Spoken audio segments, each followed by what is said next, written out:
வெளிநாட்டிலிருந்து அந்த ஊருக்கு வாழ வர ஒரு பெண். அந்த பெண் எங்க தங்குறதுன்னு தெரியாம ராஜா கிட்ட உதவிக்கு ராஜா இருந்துட்டு ஏன் அரண்மனையே தங்கு அப்படின்னு சொல்லி இடம் கொடுக்குறாரு. ஆனா அவருக்கு தெரியாது அந்த பெண் அங்க தங்குறதால அவருக்கு பேரழிவு வரும் என்று அவருக்கு தெரியாது.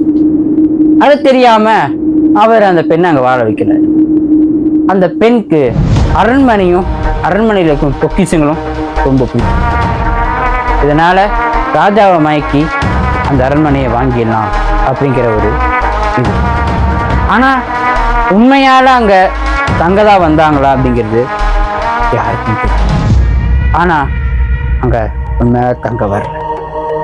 அந்த அரண்மனையை பத்தி ரொம்ப விசாரிச்சு தான் அங்க தங்க வந்திருக்காங்க.